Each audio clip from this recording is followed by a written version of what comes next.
There are many, many things we could, as STA, talk about this evening. However, for this particular board meeting, behavior is at the forefront. We have heard from experienced teachers, we've heard from concerned parents. Over the last few months, we've heard from exhausted paraeducators, and we have heard from community members, taxpayers, and constituents who intend on holding us all accountable for providing a high quality and safe educational experience for the children of the Saugus Union School District. In order to do that, they require us to be transparent and forthcoming. We all know that it's easy to recognize and put on display, if you will, all that is going well. I think we do a good job at that. Board meeting after board meeting, our district administration, district staff, and site administrators share the many things that are going well.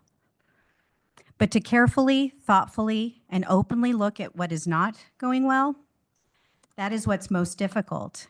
That is where we analyze and expose where our systems and practices may have flaws. That is where we identify and pinpoint the areas of need, and we know that behavior issues stem from unmet needs. It is our responsibility to figure out how those needs can be met and whether or not we have the resources and capacity to do so.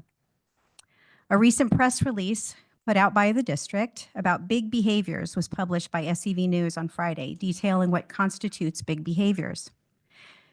Big behaviors include student actions such as destruction of school or classroom property, ripping classroom displays apart, breaking classroom tools, etc.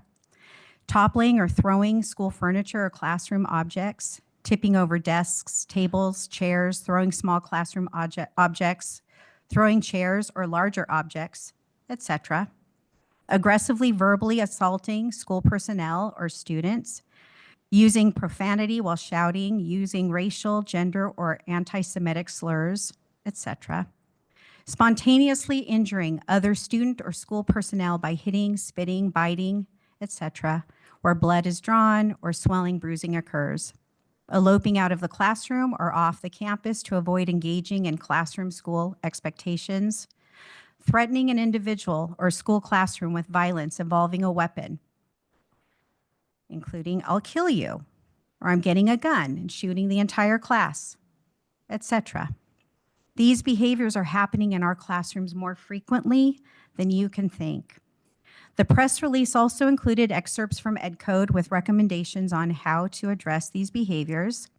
While we have a positive behavior incentive system, PBIS, and a multi-tiered support system, MTSS, there are numerous other approaches listed that we have yet to explore, including after-school detention, community service, anger management programs, or reassignment to an alternative educational environment, just to name a few. This past week, each site was asked to compile a list of consequences that we are currently using and ones we would like to propose. The list will be reviewed on Thursday at the next Behavior Council meeting.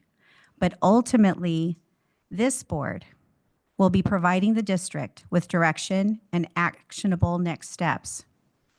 So in thinking about consequences, please consider this.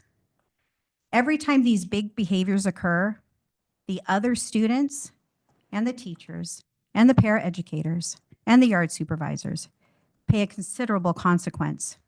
And if we don't provide consequences or corrective actions that curtail the behaviors from repeating themselves over and over again, the most egregious consequence of all has occurred. We have failed that child from breaking the pattern of misbehavior and destruction.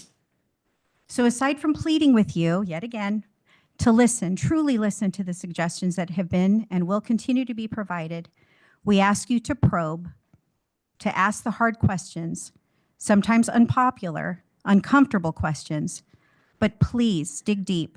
We have been. Changes must be made. Our students deserve more.